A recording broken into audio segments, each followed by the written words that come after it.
ایسا کوئی دوسرا آدمی لا کے دکھائیں.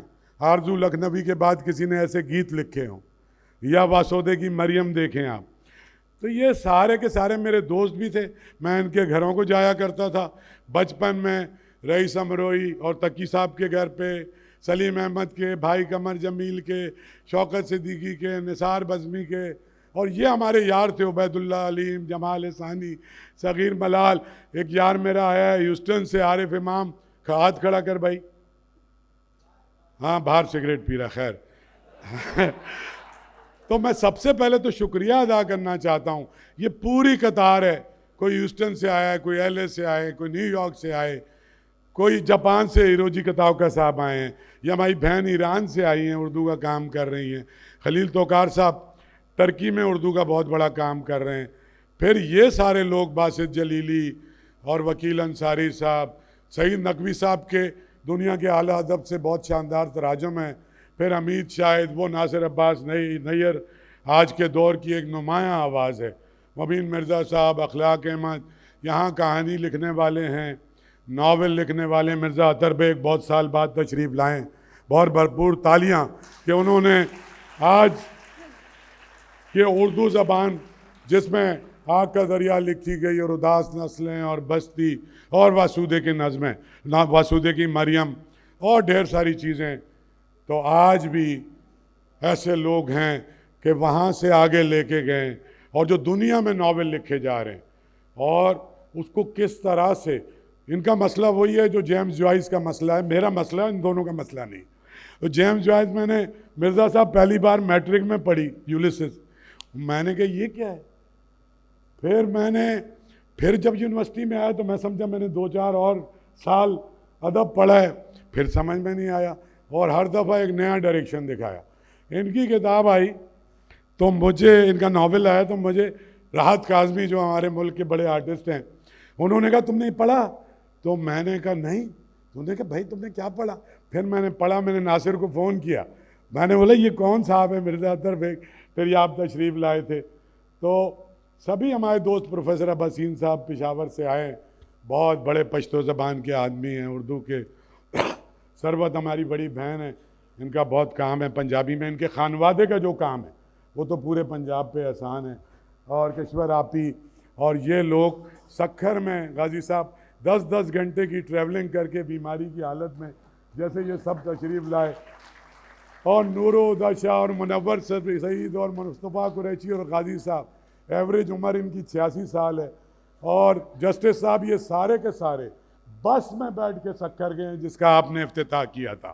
ہمارے ادیب, ان کا کمٹمنٹ لٹریچر کے ساتھ.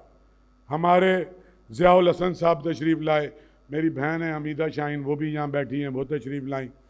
تو سکھر نے اس ملک کے جو ایک نروز ہیں اس کی ڈائمنشن چینج کی ہے. آپ میں سے اکثر کو پتہ چلا ہوگا, ہم پہلے گئے تھے تو وہاں تو ڈاکوؤں کا چرچا تھا بس. جسٹس صاحب کو بھی پتہ ہے, چاروں طرف جیکب آباد اور ادھر اور شکارپور اور گھوٹکی, یا مولویوں کا کافی اثر رسوخ ہے. ہمیں لوگوں نے بہت ڈرایا, جیسے یہاں بھی ڈراتے تھے. تو پھر ہمیں فہمیدہ کی وہ نظم یاد آئی, کچھ لوگ تمہیں سمجھائیں گے. تو پھر ہم نے یہ سوچا, جسٹس صاحب جب پہلی کانفرنس میں ڈاکٹر گوپی چند نارنگ, شمی منفی صاحب, خلیق انجم صاحب, افتخار عارف, زارا آپا, کیشور پیرزادہ صاحب بیٹھے تھے, تو میں نے ایک تقریر کی تھی, میں سیدھی میں نے کہا کہ دیکھیں اس شہر میں جس روز افتخار عارف کی صدارت میں 7 دن کی کانفرنس تھی, 12 بڑے اسکالر انڈیا سے آئے ہوتے اور پاکستان کے سارے بڑے لوگ, عبداللہ, انتظار, تارڑ صاحب.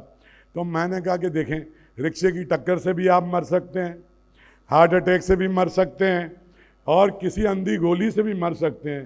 کیا خوبصورت موت ہے کہ ان سارے بڑے لوگوں کے درمیان اگر بم دھماکے میں مارے جائیں تو ساری زندگی یاد رکھا جائے گا کہ یہ ہوا. تو ساری دنیا میں تو یہ تہذیب کی علامت ہوتی ہیں اور ادب کی علامت ہوتی ہیں. بدقسمتی سے ہمارے ساتھ جو ہوا ہے, اس شہر کو بھی نفرت کی بنیاد پہ, ایتھنک تقسیم, سیکٹیرین تقسیم, پولیٹیکل تقسیم. ساری دنیا کے جو میگا پولس ہوتے ہیں, چاہے وہ نیو یارک ہو, چاہے وہ ٹوکیو ہو, اس طرح کے شہروں میں ساری دنیا سے لوگ آ کے آباد ہوتے ہیں. ایک مخلوق تو ان کی ثقافت ہوتی ہے اور وہ multi lingual multi culture city ہوتی ہے۔ ہم 76 سال سے لگے ہوئے تھے، جالپی صاحب نے بڑا کام کیا کہ پاکستانی ادب کیا ہے۔ پھر کچھ سال پہلے ہم نے ہدی نورالہدیٰ شاہ نے ہم سب نے مل کے سوچا کہ یہ اردو کانفرنس کو اس سے آگے کہاں لے کے جائیں گے جب تک صحیح معنوں میں اس کو ہم قومی ثقافتی کانفرنس میں تبدیل کیسے نہیں کریں گے۔ تو پھر ہم نے اپنے دوستوں کو ٹیلی فون کیے، عباسین کو کیا، ثروت باجی کو کیا، ہمارے سندھی کے ادیب ڈاکٹر ایوب یہاں بیٹھا ہوگا، نصیر میمن یہاں بیٹھا ہوا ہے، اور بلوچی وہی نور بھی یہاں ہوگا، ہمارا بلوچستان کا نمائندہ ہے لیکن اس کے ہاتھ میں کوئی بندوق نہیں ہے، وہ اردو اور بلوچی کا بہت خوبصورت شاعر ہے۔ تو ان کو، اور اگلے برس سے ہم نے اردو کانفرنس میں یہ 6 زبانیں ایڈ کر لیں، اور تھوڑی تھوڑی آوازیں اٹھی کراچی سے شروع میں، اور وہ آوازیں رات سعید صاحب کی نہیں تھی یا کسی پڑھے لکھے آدمی کی نہیں تھی کہ یار ایک ہی تو ہماری چیز تھی، پیورٹی تھی اس کے اندر۔ بھئی اردو میں پیورٹی کہاں سے آ گئی؟ ترکی، عربی، فارسی، بعد میں پنجابی، اتنی زبانیں ملی، اردو بنی۔ تو اردو کی ایکسیپٹنس ہم نے سوچا اس وقت تک نہیں ہو سکتی جب تک باقی پاکستان کی جو بڑی زبانیں جن کا اعلیٰ ادب، ارے سرائکی میں آپ دیکھیں بلے شاہ سے لے کے شاہ حسین، سلطان باہو، پنجابی وارث شاہ اور میاں محمد، اور اسی طرح سندھی میں ہمارے پاس شاہ لطیف، سچل، اور اسی طرح بلوچی میں ہمارے پاس کیسے کیسے لوگ ہیں۔ تو ہم نے کہا کہ اس میں ان کو سب کو شامل کرتے ہیں، اور اس کے بعد تو اس کا لازمی حصہ یہ ایسا بن گیا ہے، اور یہیں سے پھر ہم کی بات شروع ہوئی، یہیں سے سارے زبانوں کے ادیبوں نے مل کے، ہندوستان کے ادیبوں نے بھی، پاکستان اور ہندوستان کے درمیان بارڈر پہ فوجیں کھڑی تھیں، ایک قرارداد سعید بھائی اس سال آپ آئے ہوئے تھے امریکہ سے، ہم نے پاس کی جس میں ہندوستان کے سارے ادیب بھی تھے کہ جنگ انسانیت کی دشمن ہے، اور اس میں شاعر کی نظمیں پڑھی گئیں اور جوش صاحب کو پڑھا گیا، اور وہاں سے ہم نے بنیاد ڈالی۔ اور یہ اعزاز البتہ اس آرٹس کاؤنسل کو حاصل ہے وہ سب میرے بزرگوں کی وجہ سے، جو کسی بھی ایتھنک تقسیم کی بنیاد پہ نفرت کو بنیاد نہیں بناتے تھے، جو آپ کے علم کی بنیاد پہ بناتے تھے، اور سب سے اعلیٰ رتبہ یہ نہیں ہے کہ آپ 90 سال کے ہو گئے، وہ بھی بڑے ہے کہ سلام کریں انہیں، سب سے اعلیٰ رتبہ وہ ہے کہ جو آپ کو آپ کے علم کی وجہ سے ملے۔ آپ کے ساتھ سحر انصاری صاحب سامنے بیٹھے ہوئے ہیں، مطلب ایک پوری، تو بڑھتا چلا گیا، ہمیں خود بھی اندازہ نہیں تھا کہ سلسلہ کہاں جائے گا۔ پھر ہم نے Pakistan literature festival, theatre festival, youth پہ زیادہ فوکس کیا، آج بھی میجورٹی میں یہاں یوتھ پر، تم لوگ اپنے لیے تالی بجاؤ سارے نوجوان۔ ہاں، یہ کوشش کر کے کیا۔ یہ پیرزادہ صاحب نے، افتخار بھائی نے مجھے کہا کہ جب تک یہ لوگ شامل نہیں ہوں گے، ابھی سہیل وڑائچ صاحب نے دیکھا لاکھوں لوگ، سکر میں 95% یوتھ، لاہور میں یوتھ، کشمیر سارا بھرا ہوا اور یوتھ، تو یہ کوئی اکیلا آدمی یہ کام نہیں کر سکتا۔ یہ انرجی ان کی، جو میں نے بچپن میں، میرے گھر والے سمجھتے تھے میں آوارگی کرتا ہوں، ساری رات شعری محفلیں ہوتی تھی، اور اس زمانے میں فلسفے کا بھی بھوت چڑھا تھا، تو جتنے ویسٹرن فلاسفر ہیں ان پہ ہم آپس میں ایسے لڑتے تھے کہ جیسے کہ یہ بحث آ گئی اور اس پہ اور اس پہ، لیکن اس آوارگی نے بڑا فائدہ دیا۔ مجھے یہ سمجھ میں آ گئی کہ اصل کیا ہے، نقل کیا ہے، اور میر صاحب کا ایک شعر ہے، سب پہ جس بار نے گرانی کی اس کو یہ ناتواں اٹھا لایا۔ اور دوسرا یہ ہوا، تو میں تو پریس کلب میں بیٹھتا تھا 40 سال سے، تو میں نے دیکھا یار میں صحافی تو ہوں نہیں، میرے ابا نے مجھے ایک گاڑی دی ہوئی تھی جب یونیورسٹی گیا تھا، اور مجھے پاکٹ منی بھی ہزاروں میں ملتا تھا 1980 میں، اور میرے دوست مظہر عباس اور ان کی تنخواہیں تھیں 350 روپے 400 روپے، اور میرا ارادہ نہیں تھا کوئی کرپشن کرنے کا۔ اور پھر سہیل وڑائچ اور ہم کوئی 35-40 برس نہر پہ ہم گھومتے رہتے تھے، اور یہ دنیا کے مسئلے، اور وہ جو ایک خواب نہیں تھا قمر جمیل نے جو کہا تھا کہ اس کے ازل گیر و ابد تاب، میرے بھی ہیں کچھ خواب، وہ خواب دیکھتے تھے۔ ہمارے بزرگوں نے ہمیں یہ نہیں سکھایا کہ مایوس ہونا ہے. اور فیض صاحب نے کہا ہے نا مانا کہ یہ سنسان گھڑی سخت گھڑی ہے لیکن میرے دل پر تو فقط ایک گھڑی ہے. میں اپنے اس دوست کا تعارف کرا دوں. ہاں ہمت کرو جینے کو ابھی عمر پڑی ہے. بخیت صاحب میرے دوست ہیں اوائل جوانی کے. میں تھوڑا سا زیادہ جوان تھا. ان کی مسیں بھیگ رہی تھیں. پچھلے 25 سال سے یہاں ہیں اور یہ اردو ہم میں سے بیشتر لوگوں سے اچھی بولتے ہیں اور غزلیں ہی سنتے ہیں. مجھ سے بھی فرمائشیں کر کر کے غزل، غالب کی غزل، افتخار عارف کی غزل. ان کے لیے بھرپور تالیاں. He is a ambassador of Pakistan in UAE.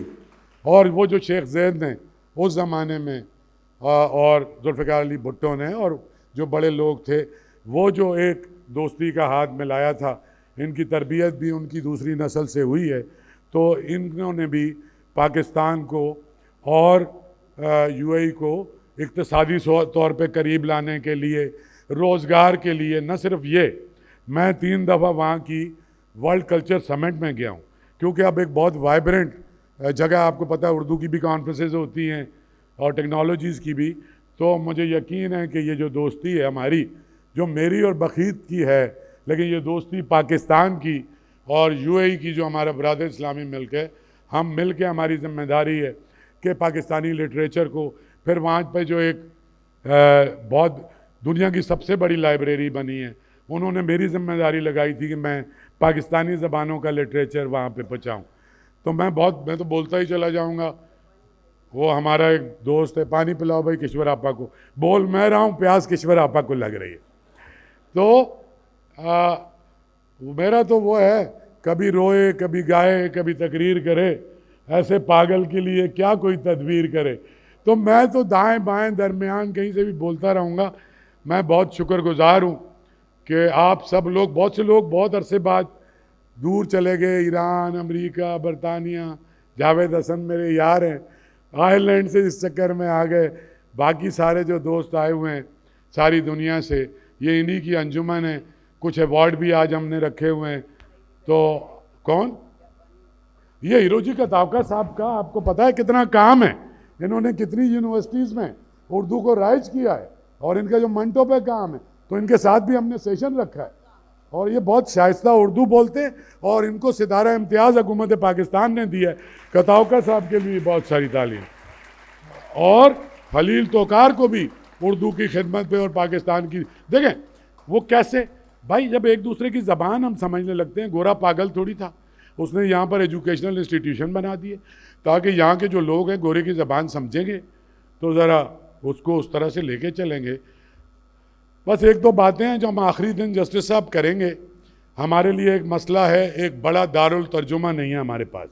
جیسے ایران نے امام خمینی کے انقلاب کے بعد تمام علوم کو، اس سے پہلے بھی تھا، لیکن تمام علوم کو، سارے سائنسی جو علوم ہیں اس کو بھی، جب تک اردو کو آپ سرکاری زبان بنا دیں، کچھ بھی کر دیں، اردو اس وقت تک ترقی نہیں کرے گی. میں پہلے دن سے کہہ رہا ہوں کہ 2 باتیں. کیا ہو گیا؟ جب تک پڑھ کے اردو کو، سندھی کا بچہ، بلوچی کا بچہ مقابلے کا امتحان اردو میں دے گا، ٹھیک ہے؟ زبان جو ہے وہ کوئی علامت نہیں ہے علم کی. اور جب تک اردو پڑھ کے روزگار نہیں ملے گا، یہ دفتر بازار کی زبان رہ جائے گی، یہ ادب کی زبان رہ جائے گی. لیکن یہ کوئی جیسے ہم سوچتے ہیں اردو کو ہونا چاہیے، ایسی نہیں ہوگی. تو بس میں کیا بولوں، آپ سب کا میں شکر گزار ہوں جو ساری دنیا سے ٹریول کر کے آئے. میری دوست عذرا یہاں بیٹھی ہوئی ہیں، ضیاء محی الدین صاحب کی بیگم، خود بھی بہت اچھی کلاسیکل سنگر ہے. بچپن سے ہم ساتھ رہے ہیں اور پہلا سال ہے کہ جس میں ضیاء محی الدین کا سیشن نہیں ہے، جس میں امجد اسلام امجد کا سیشن نہیں ہے. تو وہ یاد، ایک اور سیشن میں ضرور تذکرہ کروں گا ڈاکٹر صاحب. وہ ایک سیشن، پہلی بات یہ پوری کانفرنس مشاہیر کی کانفرنس ہے. جتنے بڑے لوگ تھے اس پہ آج کے بڑے لوگ گفتگو کریں گے. ناول کے بڑے لوگ، نظم کے بڑے لوگ، غزل کے بڑے لوگ، تنقید کے بڑے لوگ، عسکری صاحب سے لے کے احتشام حسین تک، سب اسی طرح سندھی کے، بلوچی کے. دوسری بات جو سب سے زیادہ دل سے قریب ہے وہ یہ ہے کہ کراچی کے 1947 میں جب یہ شہر 3 لاکھ کا تھا، آج کہتے ہیں 3 کروڑ کا ہے، یہ 3 لاکھ سے 3 کروڑ کا ہوا ہے. لیکن اس بیچ میں جو لوگ ہجرت کر کے ہندوستان سے آئے یا پورے پاکستان سے آئے، اس پہ ایک میں نے رکھا ہے جس میں سے میرے زارا آپا کو بہت پسند آیا. انہوں نے کہا میں بھی اس میں بیٹھوں گی، پیرزا صاحب بھی ہیں. کیا شہر تھا، کیا لوگ تھے. ٹھیک ہے. اور اس میں جگر مراد آبادی سے لے کے، جوش سے لے کے، مہدی حسن، ابو اللیث صدیقی صاحب، سلیم الزمان صدیقی، صادقین، مطلب وہ سارے لوگ کریٹو لوگ، اور زید بخاری اور پروفیسر اقرار حسین، 76 نام لکھے جو چلے گئے اس دنیا سے. ان پر ہم 2 گھنٹے کا ایک سیشن کر رہے ہیں. اور وہ بھی بھائی کا شعر میں نے صبح سنایا کہ دلوں کو درد سے آباد رکھنا چاہتے ہیں ہم اپنے رفتگاں کو یاد رکھ. بھائی یہ تہذیب، یہ زبانیں، یہ ادب کہ جی یہ بڑا ماڈرن ہے. ارے بھائی ماڈرن تو ہے، لیکن اس کا اسٹرکچر کسی کلاسک سے تو ڈرا ہوا ہوگا نا. جتنا بھی بڑا بننے خواہ اس نے کوئی کسب فیض تو لیا ہوگا نا اپنے سے پہلے، جنہوں نے ناول لکھے، جنہوں نے کہانیاں لکھی. اب بہت بڑا ایڈوانٹیج ہے کہ اب ساری دنیا کا ادب لوگ پڑھتے ہیں، ڈیجیٹل میڈیا پہ بھی، اور ایک ویژن بھی اس کی وجہ سے براڈ ہو رہا ہے. بہت شاندار کانفرنس اپنا باسط جلیلی نے ہیوسٹن میں کی، میں گیا تھا، امین حیدر نے شکاگو میں کی، اور میرے دوستوں نے ایل اے میں کی. میں ان سب کا بھی شکر گزار ہوں کہ وہاں پہ بڑے بڑے اجتماع زبان کے. پھر میں سنا میں گیا، سندھی ایسوسی ایشن آف نارتھ امریکہ، اس کا بھی میں کی نوٹ اسپیکر تھا.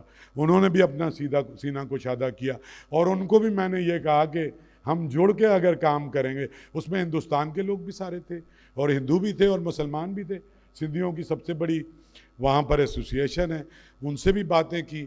تو اب یہاں سے نکل کے سارا پاکستان اور بیرون ممالک میں بھی ہم جا رہے ہیں.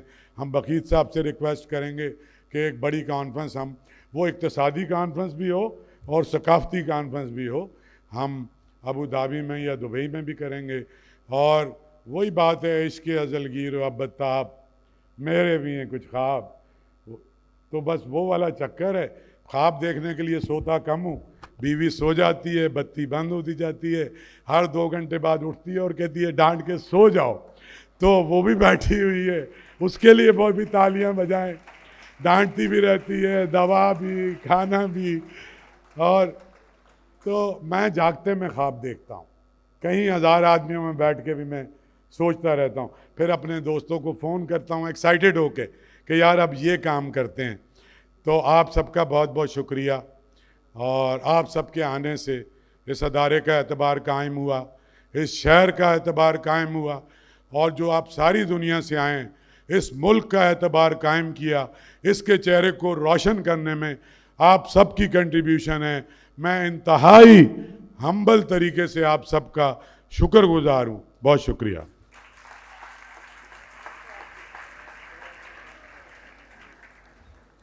بہت بہت شکریہ جناب محمد احمد شاہ صاحب.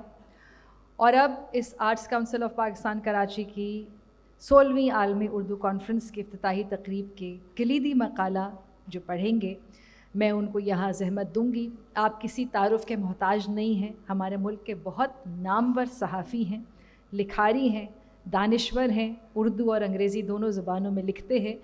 میں دست بستہ گزارش کروں گی جناب غازی صلاح الدین صاحب سے کہ تشریف لائیں اور اپنا کلیدی مقالہ پیش فرمائیں.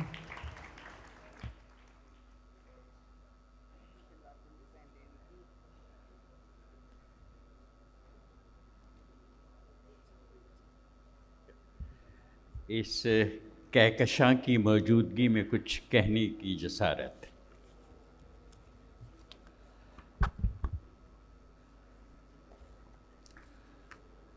ادب ایک بے آب معاشرے کو کس طرح سیراب کرتا ہے، یہ میری اس گفتگو کا بنیادی نکتہ ہے. اور اس گفتگو کی حد تک میری نظر افسانوی ادب یعنی فکشن پر مرکوز ہے. کہنا یہ ہے کہ افسانوی ادب میں یہ قوت ہے، یہ صلاحیت ہے کہ وہ معاشرے کو زندہ رکھے، متحرک رکھے. لیکن شرط یہ ہے کہ پڑھے لکھے افراد کی ایک کثیر تعداد اس ادب کو پڑھتی ہو۔ یوں میں کتاب کی اہمیت کی بات کر رہا ہوں، مطالعے کے شوق اور اس کی عادت کی بات کر رہا ہوں۔ اب دیکھنا یہ ہے کہ ہماری صورتحال کیا ہے۔ تہذیبی، فکری اور اخلاقی محاذ پر پاکستان کہاں کھڑا ہے؟ ہم سب جانتے ہیں کہ پاکستان دنیا میں بہت اور جنوبی ایشیا میں سب سے پیچھے رہ گیا ہے۔ اعداد و شمار ہیں۔ اس پسماندگی کی دوسری کوئی بھی وجوہات ہوں، میں سمجھتا ہوں کہ کتاب سے دوری اس کی ایک بڑی وجہ ہے، یا یہ کہیے کہ پڑھنے کے شوق کی کمی ایک ثبوت ہے ہمارے انحطاط کا۔ یہ اس انحطاط کا اظہار ہے کہ ہمیں سوچنا بھی نہیں آتا اور خواب دیکھنا بھی نہیں۔ سوچنے اور خواب دیکھنے کا کتاب سے یا افسانوی ادب سے کیا تعلق ہے، اس کی بات بعد میں ہوگی۔ فی الحال یہ وضاحت لازمی ہے کہ میں اپنے ادب کے بارے میں کچھ نہیں کہہ رہا، بلکہ ہمیں اپنے ادب پر ناز ہونا چاہیے۔ لیکن اگر ادب موجود ہو اور اس کو پڑھنے والے بہت کم ہوں تو بات کیسے بنے گی؟ جو کچھ میں کہنا چاہتا ہوں اس کی تشریح ضروری ہے۔ اس کے لیے مجھے ایلیا ایرنبرگ کا ذکر کرنا ہوگا۔ افتخار عارف صاحب بیٹھے ہوئے ہیں، وہ بہت جانتے ہیں ایلیا ایرنبرگ کو اور اس زمانے کی ادبی صورتحال کو۔ ایلیا ایرنبرگ بین الاقوامی ادبی اور ثقافتی کانفرنسز میں سوویت یونین کی نمائندگی کرتے تھے۔ ایسی کسی کانفرنس میں ان سے یہ سوال کیا گیا کہ آپ نے اتنا بڑا انقلاب برپا کیا، دنیا بدل دی، لیکن کیا انقلاب کے بعد آپ نے کوئی بڑا ادیب، کوئی ٹولسٹائے، کوئی چیخوف بھی پیدا کیا؟ ایلیا ایرنبرگ نے کہا کہ دیکھو، یہ تو ہم نے وعدہ نہیں کیا تھا کہ ہم بڑا ادیب پیدا کریں گے، لیکن یہ سوچو کہ پہلے اگر چند ہزار لوگ ٹولسٹائے کو پڑھتے تھے تو اب لاکھوں لوگ ٹولسٹائے کو پڑھتے ہیں۔ یعنی اگر لکھنے والے دنیا کو بدل سکتے ہیں تو پڑھنے والے بھی دنیا کو بدل سکتے ہیں۔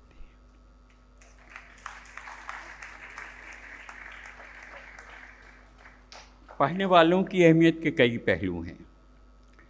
میرا مشاہدہ ہے کہ جن بڑے ادیبوں کو ان کے اپنے ملکوں اور ان کی اپنی زبانوں میں زور شور سے سراہا جاتا ہے، وہی عالمی سطح پر بھی پہچانے جاتے ہیں۔ ان کی تحریروں کے ترجمے کیے جاتے ہیں اور دنیا میں وہ اپنا مقام حاصل کرتے ہیں۔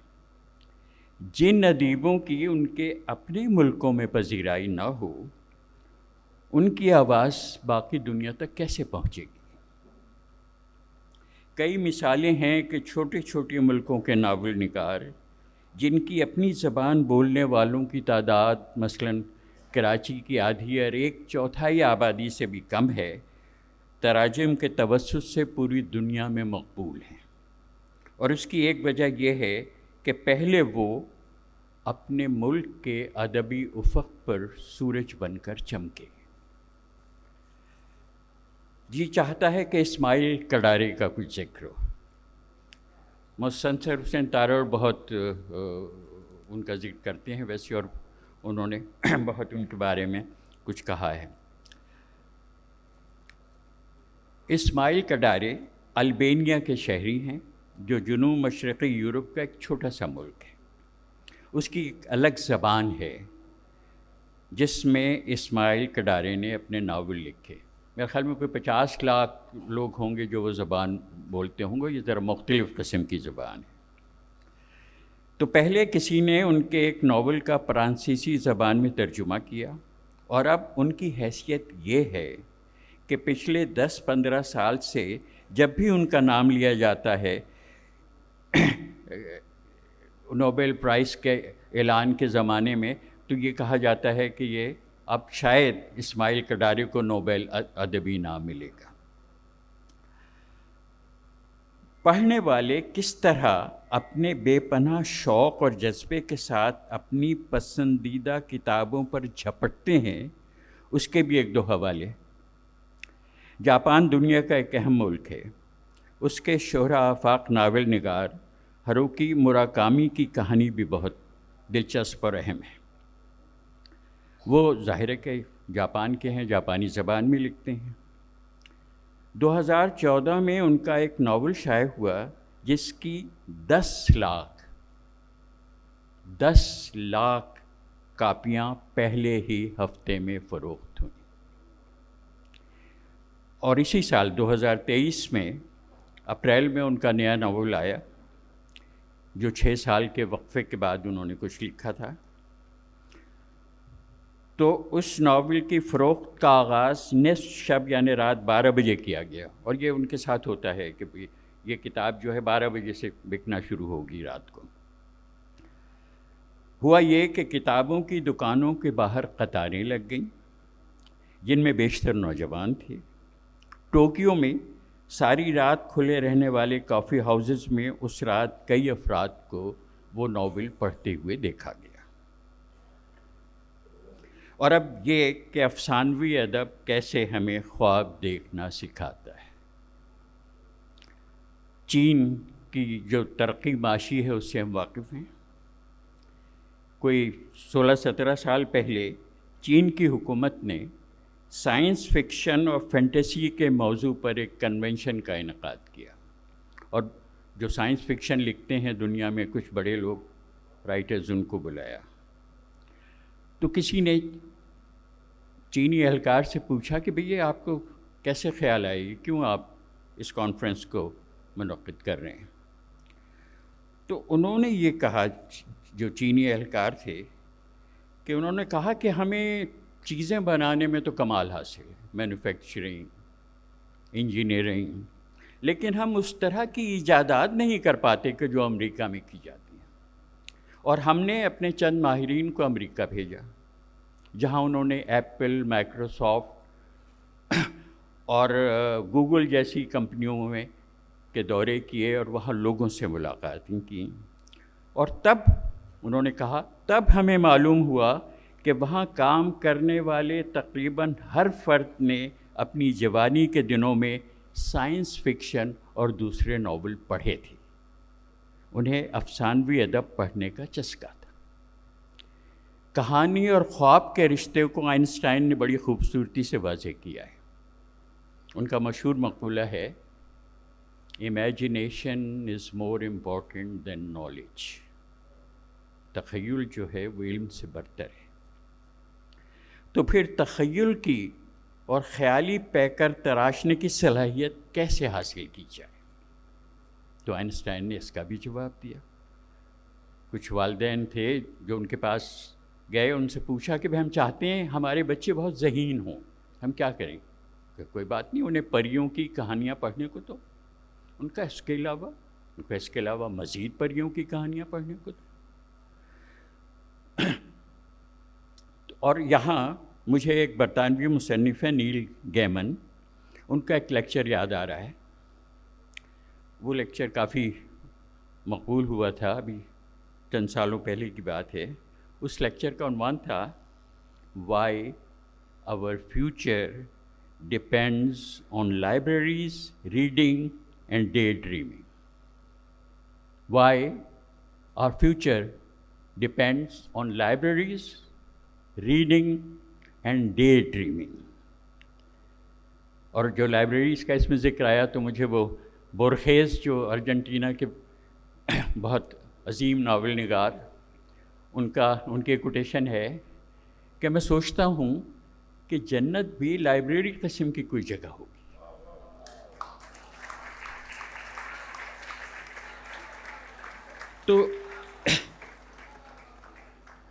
تو مطلب یہ ہے کہ جو نیل گیمن ہیں انگلستان کے، وہ اپنے ملک کے بارے میں یہ کہہ رہے ہیں کہ اس ملک کے بقا کا دار و مدار اس بات پر ہے کہ لائبریریاں ہوں، لوگ کتابیں پڑھیں اور جاگتی آنکھوں سے خواب دیکھنے کا فن سیکھیں۔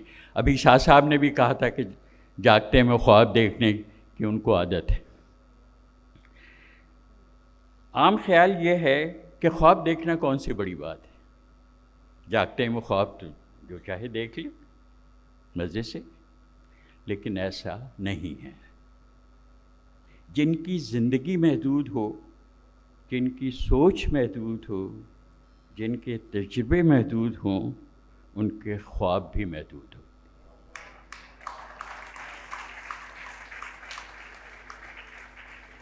منیر نیازی کی وہ نظم شاید آپ نے بھی آپ واقف ہوں اس سے، سپنا آگے جاتا کیسے، اس کے جو آخری چند مصرے ہیں میں وہ سناتا ہوں۔ ایک مقرر حد سے آگے سوچ نہ سکتا تھا دل میرا، ایسی صورت میں پھر دل کو دھیان آتا کس خواب میں تیرا۔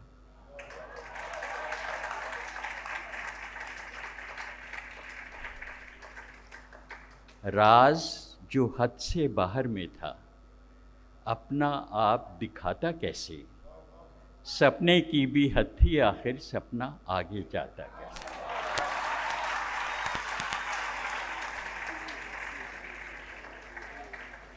تو افسانوی ادب ہمیں صرف خواب دیکھنا ہی نہیں سکھاتا، بلکہ وہ ہمیں ایک زیادہ حساس اور دوسروں کے دکھ درد کو سمجھنے والا انسان بھی بناتا ہے۔ جب ہم کوئی ناول پڑھتے ہیں تو ہم ایک بالکل نئی اور انجانی دنیا میں داخل ہو جاتے ہیں، اور یہ ایک طلسماتی عمل ہے۔ ناول یا افسانہ پہلے تو اپنے آپ کو سمجھنے میں ہماری مدد کرتا ہے، پھر افسانی کرداروں کے ساتھ ساتھ ہم اپنے دکھ، اپنے درد اور اپنے احساسات کو نئے سرے سے دریافت کرتے ہیں۔ لیکن افسانوی ادب یعنی فکشن کا سب سے بڑا احسان جو وہ ہم پہ کرتا ہے وہ یہ ہے کہ وہ ہمیں خود کو کسی اور کی جگہ رکھ کر اس کی آنکھوں سے دنیا کو دیکھنے کا سبق سکھاتا ہے۔ انگریزی کا ایک لفظ ہے ایمپتھی۔ شان الحقی نے اس لفظ کو اردو میں اس طرح بیان کیا ہے، جو ان کی ڈکشنری ہے آکسفورڈ کی انگلش اردو۔ کسی شخص یا شے یا موضوع کے ساتھ کامل ذہنی ہم آہنگی پیدا کرنے کی صلاحیت یا قدرت، تاکہ اس کے پوری طرح معروضی ادراک و احساس کا حق ادا ہو سکے، ایمپتھی۔ افسانوی ادب ہمیں اوروں کو سمجھنے اور ان سے ہمدردی پیدا کرنے کی تعلیم دیتا ہے۔ اب آپ یہ دیکھیے کہ کیا یہ رویہ تہذیب، شائستگی اور روشن خیالی کی بنیاد نہیں ہے؟ ہم اور آپ جانتے ہیں کہ ہمارا معاشرہ انتہا پسندی، نفرت اور عدم برداشت کی زد میں ہے۔ اس معاشرے کو بدلنے اور اجتماعی سوچ کو انسان دوستی کی جانب مائل کرنے کے لیے ہمارے پاس ادب کا ہتھیار موجود ہے۔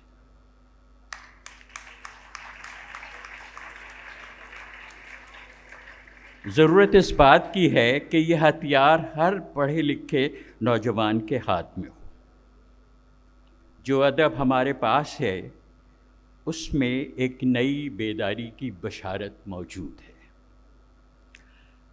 ادب تخلیق کرنے کا جو مقدس عمل ہے اس کی ضرورت اور اہمیت سے کوئی انکار نہیں کر سکتا، لیکن فوری طور پر ہمیں ادب سے محبت کرنے والوں اور ادب سے اپنی زندگی کو نکھارنے اور سنوارنے کی صلاحیت رکھنے والوں کی زیادہ ضرورت ہے۔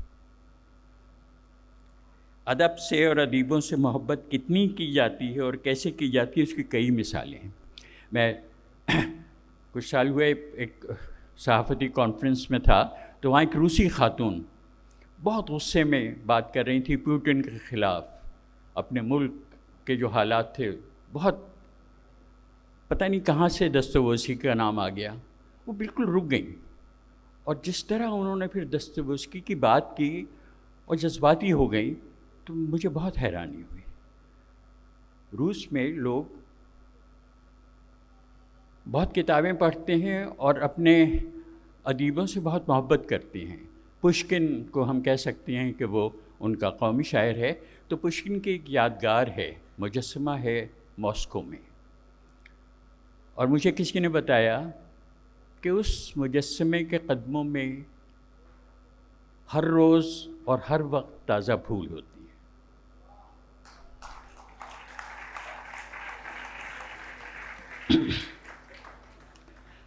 اب ہماری صورتحال دیکھیں, وہ تو کافی تکلیف دہ ہے. میں جب نوجوانوں سے پوچھتا ہوں کہ وہ کتابیں کیوں نہیں پڑھتے, تو اکثر دو طرح کے جواب سننے کو ملتے ہیں. پہلے تو یہ کہ بھی ہم اتنے مصروف ہیں, اتنے کام ہیں ہمارے پاس, فرصت نہیں ہے یہ موٹی موٹی کتابیں ہم پڑھیں. تو میں کہتا ہوں کہ اچھا, تو آپ باراک اوباما اور بل گیٹ سے بھی زیادہ مصروف ہیں. دوسرا ان کا جواب یہ ہوتا ہے کہ پڑھنے کی کیا بات ہے, اب سب چیزیں نیٹ پہ ہیں, ہم سب نیٹ پہ پڑھ لیتے ہیں.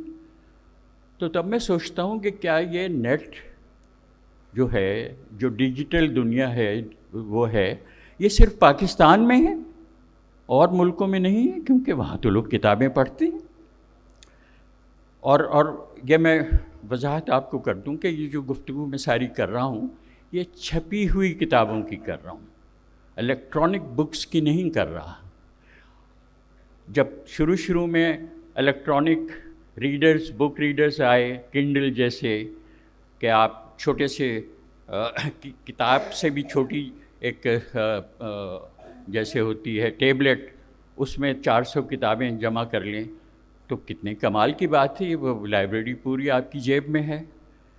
اور تب یہ لوگوں نے سوچا کہ اب چھپی ہوئی کتاب کا زمانہ گیا. ایسا نہیں ہوا. اب جب بھی کتاب کی بات ہوتی ہے تو وہ چھپی ہوئی کتاب کی بات ہوتی ہے, کاغذ کی کتاب کی بات ہوتی ہے. اب جہاں بھی اخباروں میں کہیں گفتگو ہو کہ کون سی کتاب ہے اور کس کا ریویو کرنا ہے, تو وہ چھپی ہوئی کتاب ہوتی ہے. اب اس کی ایک مثال یہ ہے کہ پچھلے سال یعنی 2022 میں صرف امریکہ میں 788 ملین کتابیں فروخت ہوئیں. یہ ہے نا 78 ملین, ہر طرح کی کتابیں ہوں گی, یہ امریکہ میں ایک سال میں فروخت ہوئی. اور ایک جسے ہم کہیں نا گلوبل بک مارکیٹ, اس کی مالیت پچھلے سال تھی 141 بلین ڈالر. ہے نا, کس دنیا کی یہ باتیں لگتی ہیں ہمیں, کوئی اور ہی دنیا ہے, بالکل ناقابل یقین, لیکن یہ حقائق ہیں. یہ وہی دنیا ہے جس کے دروازے پر ہم کھڑے ہوئے ہیں کہ کوئی ہمیں اندر جانے کی اجازت دے دے.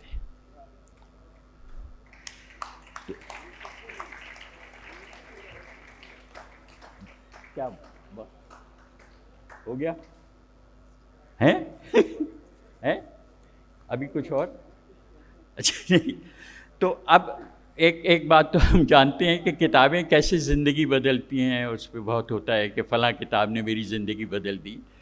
کتابیں قوموں کی زندگی بھی بدلتی ہیں. امریکہ میں لائبریری آف کانگریس ہے, اس نے یہ اہتمام کیا, اس نے کہا ہم ایک کتابوں کی نمائش کرتے ہیں, صرف ان کتابوں کی کہ جنہوں نے امریکہ کو تشکیل دیا. عنوان اس کا یہ تھا بکس دیٹ شیپڈ امریکہ. اور انہوں نے مختلف جو اسکالرس تھے ان سے کہا کہ کوئی فہرست بنا دیں. پہلی فہرست بنی 88 کتابوں کی, اور ظاہر ہے کہ اس میں امریکہ کی اپنی تاریخ ہے, سلیوری کے ایشوز تھے, سول وار ہوئی ان کے ہاں, اور سارے مسائل تھے. تو اس میں تاریخ کی, سیاست کی, بایوگرافیز ان کے جو بڑے لوگ ہیں وہ بھی تھیں. لیکن میں نے گنا تو 20 سے زیادہ اس میں ناول تھے, کہ ناول کیسے, ہاؤ دے شیپ امریکہ. کیونکہ جیسے to kill a mocking bird ہم جانتے ہیں کہ اس کا کیا اثرات ہوئے, تو اور مزے کی بات ہے کہ اس میں ایسی بھی کتابیں تھیں، how to win friends and influence people, جو بہت بیسٹ سیلرس تھیں، لوگوں نے پڑھی، لیکن اس میں ایک بچوں کی کتاب بھی تھی،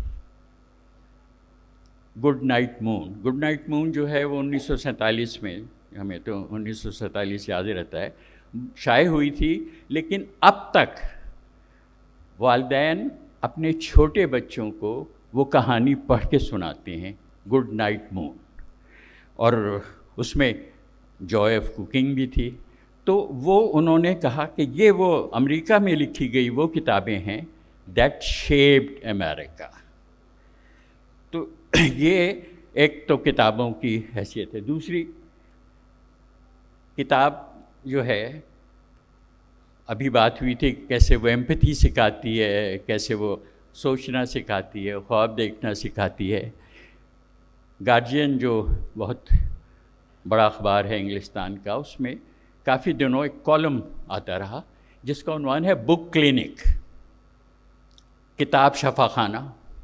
اور ہوتا ہے کہ ریڈرز جو ہیں وہ سوال بھیجتے ہیں انہیں کہ ہمارے یہ مسئلے ہیں، میں یہ اس مشکل سے گزر رہا ہوں، یہ گزر رہی ہوں، میں کون سی کتاب پڑھوں؟ تو ہر ہفتے وہ کوئی نہ کوئی رائٹر اس سوال کا جواب دیتا ہے کہ یہ کتاب جو ہے یہ پڑھنے کی ہے، اس سے آپ کو تھوڑی سی تسکین ملے گی، آپ کو سمجھ میں آئے گی۔ جیسے کسی نے کہا کہ میں ماں بننے والی ہوں، بتائیں کون سی کتاب پڑھوں کہ اس باتیں سمجھ میں آئیں۔ تو کتاب جو ہے، اور اتنی کتابوں کے بارے میں باتیں ہوتی ہیں، اتنے سرویز ہوتے ہیں، 20 وہ کتابیں جو آپ کو زندگی میں پڑھنا ہی چاہیے، وہ کون سی کتاب ہے جس نے میری زندگی بدل دی، اور اسی طرح کے جو سارے وہ ہوتے ہیں۔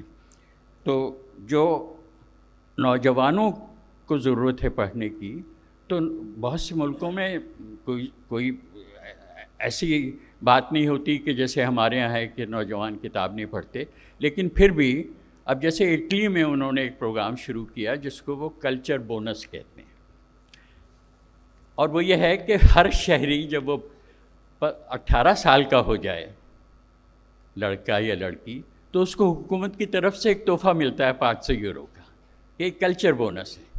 یہ وہ رقم ہے جو صرف تم کتابیں خریدنے پر، میوزیم کا ٹکٹ لینے پر خرچ کر، کوئی اور ادبی کام کرنے پر، کسی آرٹ گیلری کا ٹکٹ لینے پہ خرچ کر سکتے ہو۔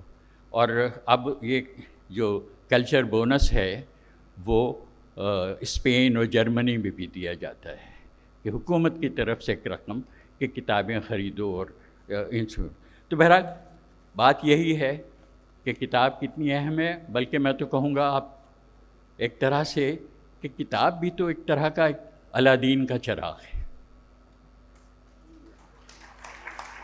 اور اگر آپ پڑھ سکتے ہیں تو اس الادین کے چراغ تک آپ کی دسترس ہے۔ شکریہ۔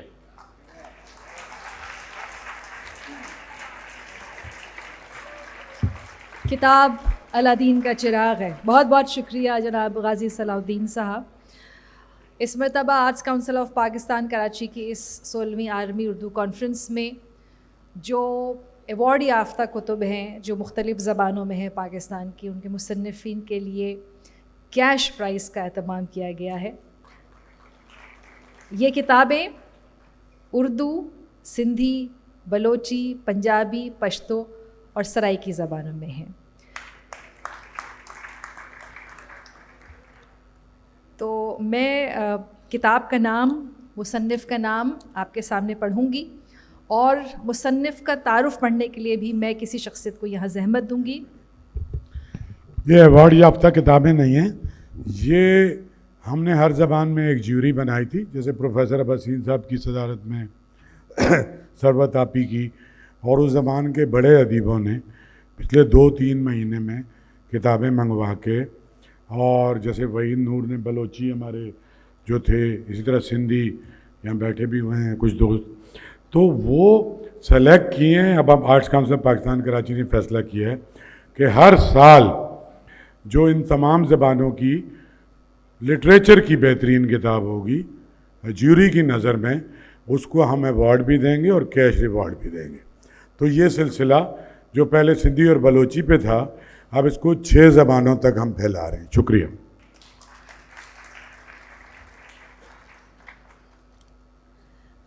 بہت شکریہ. تو میں جو اردو کی کتاب ہے اس کا نام ہے خفیف مخفی کی خواب بیتی. اس کے مصنف ہیں مرزا اطہر بیگ اور اس کا تعارف پڑھیں گے ناصر عباس نیر صاحب, اور اس کے بعد ان کو یہ پیش کیا جائے گا ایوارڈ.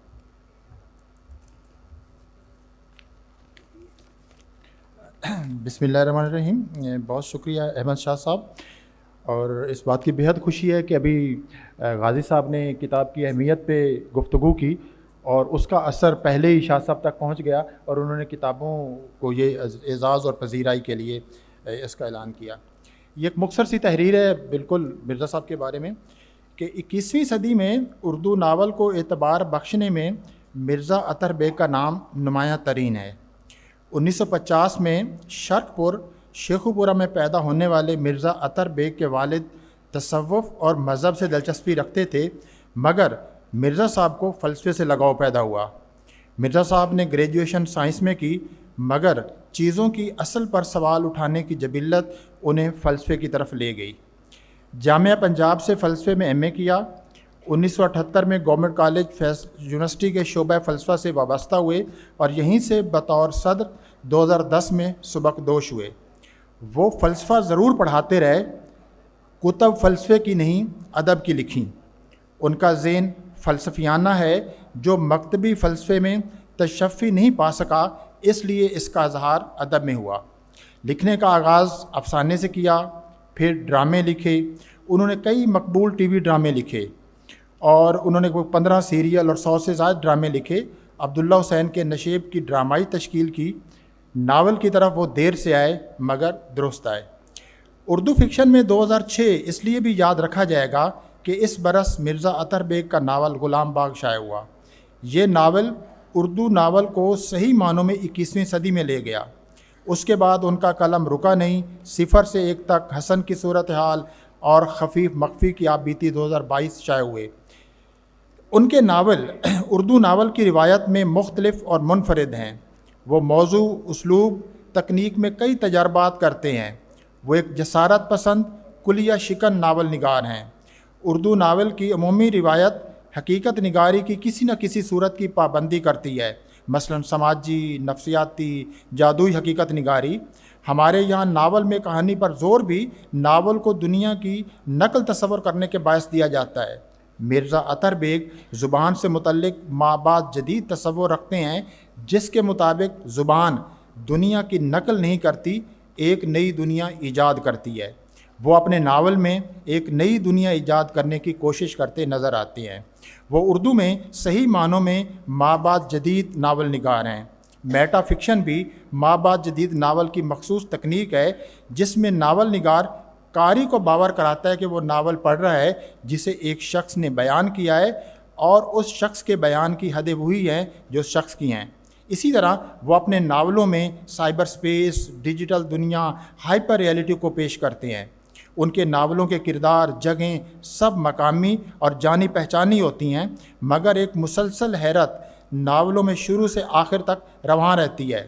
فلسفہ اپنی نظری صورت میں نہیں, اپنی اساسی صورت یعنی چیزوں, کرداروں, مقامات, تاریخ اور انسانی وجود اور خود زبان پر سوال قائم کرنے کی صورت میں ان کے فکشن میں موجود ہی نہیں, اس کی طاقت بھی ہے. اور یہ سب چیزیں ان کے اس ناول جس کا اعلان کیا گیا خفیف مخفی کی آپ بیتی میں بھی ہے. بہت شکریہ. تشریف لائیں جناب اطہر بیگ صاحب, اور مہمان خصوصی ان کو شیلڈ پیش کریں.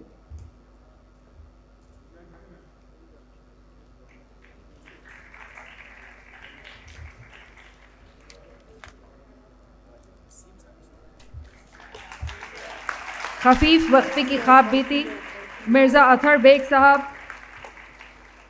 اور اب جو دوسری کتاب ہے وہ ہے پشتو میں پشتون دانش. اس کے مصنف ہیں نور الامین یوسف زئی صاحب, اور ان کا تعارف پڑھیں گے عباسین یوسف زئی صاحب. تشریف لائیں.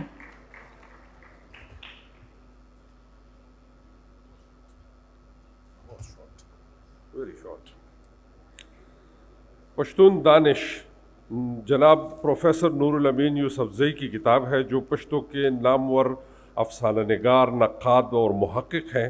200 صفحات پر مشتمل اس کتاب کے 2 حصے ہیں۔ پہلا حصہ پشتون ولی یعنی پختون ثقافت کی 5000 سالہ تاریخ پر مبنی ہے، جس میں پشتون ولی کے اجزاء، اقدار اور ادارے شامل ہیں، جبکہ دوسرا حصہ بزرگ خواتین اور مردوں کے ان اقوال یعنی زندہ حکایات پر مبنی ہے جنہیں ہم پشتوں میں خاطرے کہتے ہیں۔ یہ ایک طرح سے ہماری شفاہی تاریخ بھی ہے اور کتاب کے پہلے حصے کی عملی صورت بھی۔ اس کتاب کے مواد کو مد نظر رکھتے ہوئے اس کے بارے میں اگر کوئی بندہ تحقیق کرنا چاہے تو میں یقین سے کہہ سکتا ہوں کہ اس کتاب کے ذریعے پشتون دانش کے بارے میں بہت کچھ جانا جا سکتا ہے۔ بہت شکریہ۔ شکریہ۔ پشتون دانش، مصنف نور الامین یوسفزئی صاحب۔ اب اس کے بعد اگلی جو کتاب ہے وہ ایک پنجابی کا ناول ہے، اس کا نام ہے مینڈل دا قانون۔ اس کے مصنف ہیں جناب جمیل احمد پال صاحب، اور ان کے بارے میں تعارف پڑھیں گی محترمہ ثروت محی الدین صاحبہ۔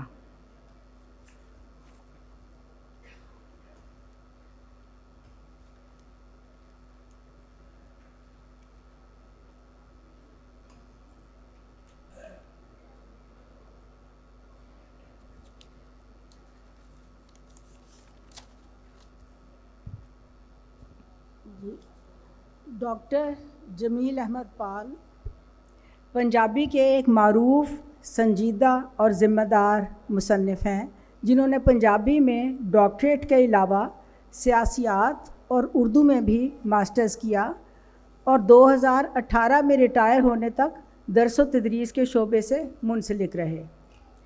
پنجابی کے 2 پرچوں سویر اور رویل کے بعد وہ روزنامہ لوکائی اب تک شائع کر رہے ہیں۔ پال صاحب نے جو سب سے اہم کام کیا ہے وہ ہے پنجابی کلاسیکی لغت کو ترتیب دینا۔ اس کے علاوہ انہوں نے دنیا کی 35 زبانوں سے 75 کہانیوں کے پنجابی تراجم گلوب کہانی کے عنوان تلے، اور ارنسٹ ہیمنگوے کے ناول the old man and the sea کا پنجابی ترجمہ بڈھا تے سمندر کے نام سے کیا۔ اردو میں ہندی اور پنجابی کہانیوں کے تراجم کے 3 مجموعے جگر لخت لخت، شاہکار ہندی کہانیاں اور عمل تاس کے پھول ہیں۔ ان کی مزید تصانیف میں پنجابی کا ناولٹ عذاب دن عذاب راتاں اور لندن، کینیڈا اور سعودی عرب کے سفر نامے ہیں۔ پنجابی کہانیوں کے 3 مجموعے واپسی دا سفر، منی پلانٹ اور اکلاپے دا جنگل منظر عام پر آ چکے ہیں۔ مینڈل دا قانون جمیل احمد پال کا 2022 میں شائع ہونے والا 4تھا مجموعہ ہے، جسے پاکستان آرٹس کونسل کراچی کی جانب سے آج کے اس ایوارڈ کا حقدار قرار دیا گیا ہے۔ اس مجموعے میں 12 کہانیاں شامل ہیں جو موضوع کے اعتبار سے منفرد اور معاشرے کی موجودہ صورتحال پر غور کرنے کی دعوت دیتی ہیں۔ کتاب کا عنوان جس کہانی سے لیا گیا وہ مینڈل کے لا آف انہیریٹنس سے انسپائر ہو کر لکھی گئی ہے۔ گریگر جوہان مینڈل 19ویں صدی کا ایک جرمن چیک بائیولوجسٹ تھا جس نے فنڈامنٹل لا آف انہیریٹنس دریافت کیا تھا اور جسے فادر آف ماڈرن جینیٹکس مانا جاتا ہے۔ مینڈل دا قانون کے لیے میں پاکستان آرٹس کونسل کراچی اور اپنی جانب سے بھی جناب پال صاحب کو مبارکباد دیتی ہوں۔ پال صاحب تانوں بڑیاں ودھائیاں۔ شکریہ۔ اور اب اگلی جو کتاب ہے وہ سندھی میں ہے، اس کی مصنفہ ہیں زبیدہ میتلو، اور کتاب کا نام ہے یارم پیارم، اور تعارف پیش کریں گی محترمہ نور الہدا شاہ صاحبہ۔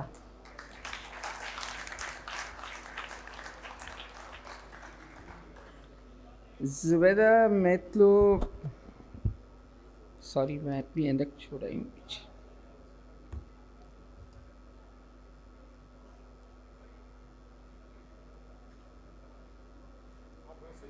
جی، زبیدہ میتلو شاعرہ بھی ہیں افسانہ نگار ہیں اور 20 سال سے یو کے میں ہیں. 20 سال پہلے انہوں نے یہاں کہانیوں کی جو ان کا پہلا مجموعہ تھا اسے انعام دیا گیا اکیڈمی آف لیٹرز کی طرف سے. شاعری کا مجموعہ تھا. خاص بات یہ ہے جو ظاہر ہے کہ تعارف میں نہیں لکھی ہے مگر میں شیئر کرنا چاہوں گی کہ سماجی جبر سے پریشان ہو کر یو کے چلی گئیں بچوں کو لے کر اور اپنی زندگی کے لیے انہوں نے بڑی جدوجہد کی. لیڈز یونیورسٹی سے انہوں نے جینڈر اسٹڈیز میں پی ایچ ڈی کیا اور 20 سال تک کچھ بھی نہیں لکھا. اور جب لکھا تو انہوں نے جو خاص بات مجھے کہی کہ میں جب سندھی میں دوبارہ افسانے لکھنے بیٹھی تو میں اس ڈر سے بیٹھی کہ کہیں انگریزی میری ماں بولی کو کھا تو نہیں گئی. اور یہی دیکھنے کے لیے میں افسانے لکھنے بیٹھی. اور یہ یارم پیارم وہی مجموعہ ہے جو انہوں نے لکھا ہے اور ان کی ماں بولی ان افسانوں میں مکمل طور پر زندہ نظر آتی ہے. اور ظاہر ہے کہ کہانیاں اپنی جگہ ان کا حسن ہے. یہاں ان کی بہن ہے وہ خود لندن میں ہے. یہاں ان کی بہن آئی ہیں فریدہ میتلو. میں انہیں ریکویسٹ کروں گی وہ آئیں. اور زبیدہ کا فریدہ آئی ہیں. میں بتاتی چلوں کہ زبیدہ کا بڑے کامریڈ خاندان سے تعلق ہے جس کا سندھ کی سیاست میں بہت گہرا حصہ رہا ہے. ٹھیک ہے, بہت بہت شکریہ. اور جوری نے جس کتاب کو منتخب کیا ہے سرائکی زبان میں, اس کا نام ہے مرما جیون دی اور محمد حفیظ خان صاحب کی یہ کتاب ہے. نذیر لغاری صاحب پڑھیں گے اس کا تعارف. تشریف لائیے.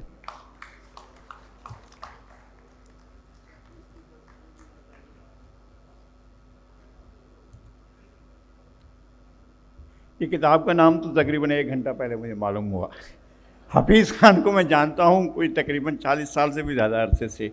تو میں حفیظ خان صاحب کے بارے میں بات کرتا ہوں. کتاب جب مجھے ملے گی تو پھر میں کتاب کے بارے میں الگ سے بات کروں گا.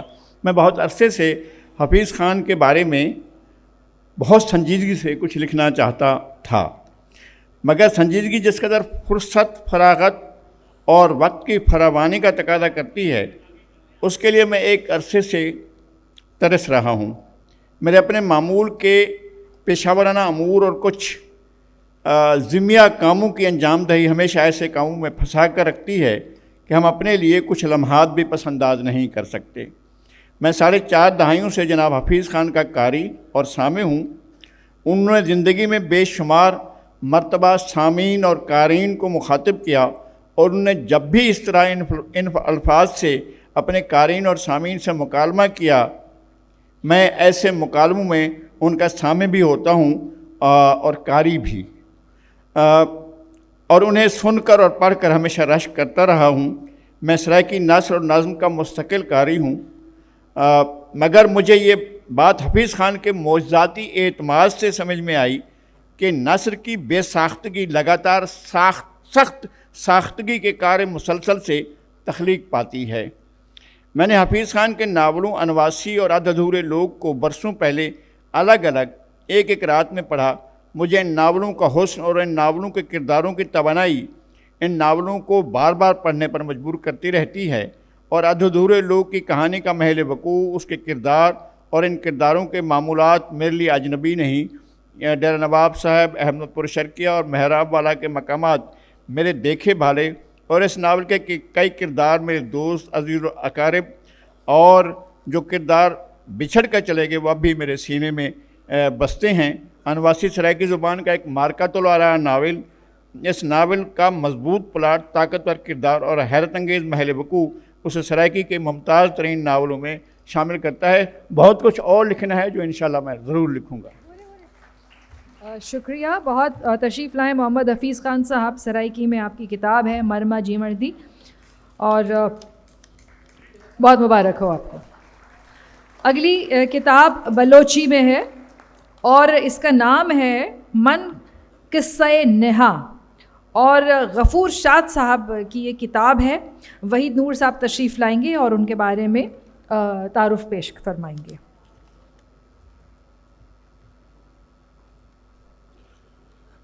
شکریہ آرٹس کونسل آف پاکستان، شکریہ صدر احمد شاہ صاحب. سب سے پہلے تو میں سپاس گزار ہوں arts council of Pakistan Karachi اور صدر احمد شاہ صاحب کا کہ انہوں نے اس خطے کی ایک مقامی زبان کی عزت افزائی کی، اور ان کی دیکھا دیکھی دوسرے فیسٹیولز نے بھی مکانی زبانوں پر سیشنز اور ایوارڈ کا سلسلہ شروع کیا. اس بار 16ویں عالمی اردو کانفرنس میں جس بلوچی کتاب کو ایوارڈ سے نوازا جا رہا ہے وہ ڈاکٹر غفور شاہ صاحب کی کتاب من قصہ نہا، میں کوئی کہانی نہیں ہوں. یہ کتاب نظموں پر مشتمل ہے، انسان کے باطنی اور خارجی مسائل اور ان سے پیدا ہونے والے جذبات کی عکاس ہے. اس کے مصنف ڈاکٹر غفور شاہ بلوچی زبان اور ادب کے استاد، اس کی روایات سے آشنا شاعر ہیں. فی الوقت تربت یونیورسٹی بلوچستان میں بلوچی ڈپارٹمنٹ سے وابستہ ہیں اور شاعری کے علاوہ لسانیات پر مختلف کتابوں کی تصنیف اور تراجم بھی کر چکے ہیں. میں غفور شاہ صاحب کو مبارکباد پیش کرتا ہوں. بہت شکریہ. تشریف لائیے غفور صاحب. من قصہ نہا جس کے غفور شاہ صاحب کی کتاب. اچھا، اس کے علاوہ جو ہے وہ آپ یہاں زحمت کریے کر رکیے گا، کچھ شیلڈز ہیں جو اردو کے لیے خدمات کے طور پر یہاں ان کا اعتراف کرتے ہوئے احمد شاہ صاحب اور آرٹس کونسل کی جانب سے پیش کی جائیں گی. امریکہ سے تشریف لائے ہیں جناب باسط جلیلی صاحب، مجھ سے گزارے کہ تشریف لائیں اور اپنی شیلڈ قبول کیجیے. امریکہ میں اردو زبان کی بہت خدمت کر رہے ہیں باسط جلیلی صاحب، تشریف لائیں. اگلا نام ہے جناب اکرم قائم خانی صاحب، آپ برطانیہ سے تشریف لائے ہیں. اکرم قائم خانی صاحب برطانیہ سے تشریف لائے ہیں. اردو کے لیے آپ کی خدمات قابل ستائش ہیں. اور اگلا نام ہے جناب سید سعید نقوی صاحب کا، جنہوں نے تراجم کیے ہیں اور بہت ساری کتابوں کے. تشریف لائیں سعید نقوی صاحب. آپ کی خدمات کے اعتراف میں یہ شیلڈ آپ کو پیش کی جا رہی ہے arts council of Pakistan Karachi کے صدر اور اس تقریب کے مہمان خصوصی وزیر اعلیٰ سندھ جسٹس مقبول باقر کی جانب سے. شکریہ. میں زحمت خطاب دینا چاہوں گی 16ویں عالمی اردو کانفرنس کی اس افتتاحی تقریب کے مہمان خصوصی وزیر اعلیٰ سندھ جناب جسٹس مقبول باقر سے گزارش کروں گی تشریف لائیں، اظہار خیال فرمائیں.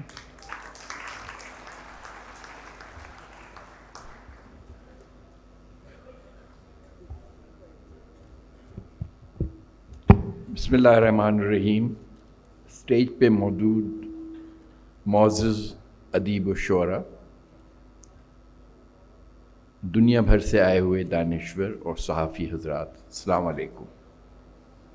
میرے لیے یہ اعزاز کی بات ہے کہ میں arts council of Pakistan Karachi میں 16ویں عالمی اردو کانفرنس کے موقع پر آپ اہل علم و ادب کے درمیان موجود ہوں.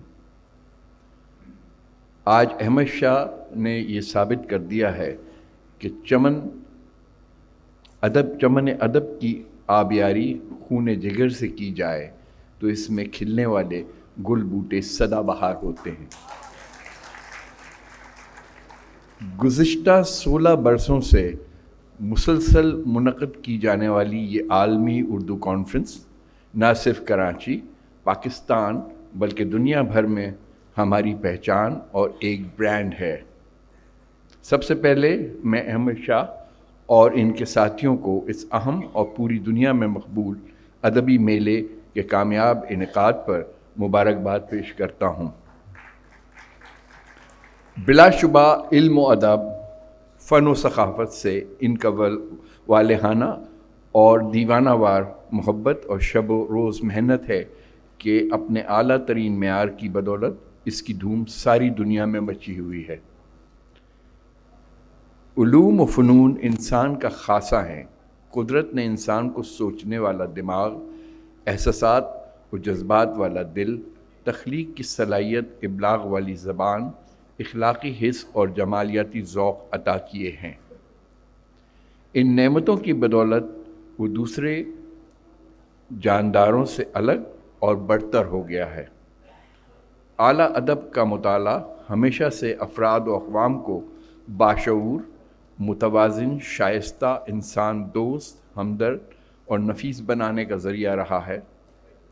ادب میں سماج کو بدل ڈالنے کی اور اندیکھی قوت موجود ہے، جس کا مشاہدہ برصغیر پاک و ہند کے لوگوں نے 20ویں صدی کے پہلے نصف میں ہی کر لیا تھا۔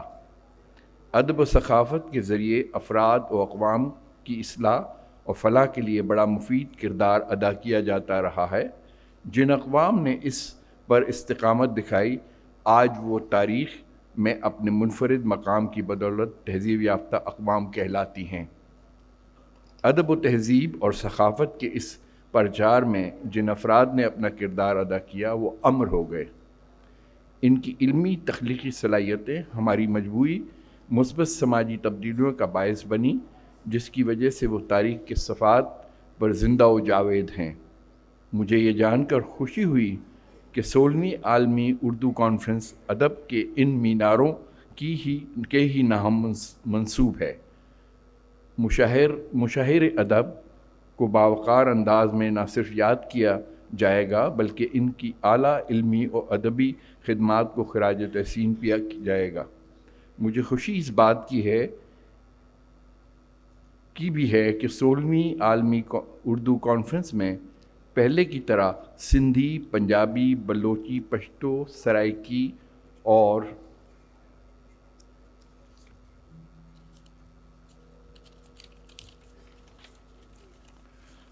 پاکستان کی تمام زبانوں کی محبت کو سمو رکھا ہے۔ میں سمجھتا ہوں کہ عالمی اردو کانفرنس ہماری بلکہ پوری ملک کی ضرورت ہے، کیونکہ اس سے اہل علم و دانش، میڈیا، سماج، خصوصاً نوجوان نسل کے لیے مل بیٹھ کر ایک دوسرے کے ہم قدم ہونے، سیکھنے، سکھانے اور تہذیب و ثقافت میں نئی جہتیں اور معیار وضع کرنے کا موقع ملتا ہے۔ بہترین سماجی تبدیلیوں کے ذریعے اگر معاشرے کو امن و فلاح کا گہوارہ بنانا ہے تو ہمیں بھی اپنی علمی، فکری، تخلیقی استعداد کے مطابق اپنے حصے کا کردار ادا کرنا ہوگا۔ ہم روشن خیال اور امن پسند لوگ ہیں، مگر پھر بھی ہم پر کچھ الزامات لگائے جاتے ہیں جن کا جواب دینا بہرحال ضروری ہے۔ ہمیں پوری دنیا میں اپنی ساکھ کو مثبت رکھنا ہے۔ ہم اپنی ان ادبی ثقافتی سرگرمیوں کے ذریعے دنیا کو بتا سکتے ہیں کہ ہمارے بارے میں جیسا تم سوچتے ہو ہم ویسے نہیں۔ ہم پرامن اور محبت کرنے والے ہیں۔ ہماری ثقافت، تہذیب اور ادبی روایات مہذب قوم کی آئینہ دار ہیں۔ ہمارا ادب ہماری بہترین اقدار کا ثبوت ہے۔ مجھے یہ جان کر بے حد خوشی ہوئی کہ arts council of Pakistan Karachi Ahmad Shah کی قیادت میں علم و ادب اور فن کی آبیاری کے لیے بھرپور کردار ادا کر رہا ہے۔ پاکستان لٹریچر فیسٹیول کے ذریعے یہ شہر بلکہ ملکوں جا کر فن و ثقافت کی نہ صرف خدمت کر رہے ہیں بلکہ پاکستان کا روشن خیال چہرہ دنیا کے سامنے لا رہے ہیں، اور شائقین ادب و فن ان کی کاوشوں کا اعتراف کرتے نظر آ رہے ہیں۔ کراچی کے ساتھ ساتھ لاہور، مظفر آباد، سکھر میں PLF کے انعقاد نے ملک و ملت کے لیے ان کی محبت اور ادب و فن کے لیے خدمت کے جذبے کو سامنے لایا ہے۔ اس طرح ان کے youth festival, theatre festival, music festival اور دیگر ادبی اور ثقافتی تقریبات و میلے اپنی مثال آپ ہیں۔ اس سے ہمارے نوجوانوں کو خاص طور پر فائدہ ہوا۔ نوجوان مثبت مشاغل اور سرگرمیوں میں حصہ لے کر غلط اور منفی سرگرمیوں سے دور رہے۔ نوجوانوں کے لیے خاص طور پر یہ کہنا چاہتا ہوں کہ ادب سماج کا ایک اہم حصہ ہے۔ جہاں سماج ہے وہاں ادب ہے۔ جدید زندگی کے ان دیکھے افریت کے خلاف مزاحمت کا آخری مورچہ ادب و فن ہی ہے۔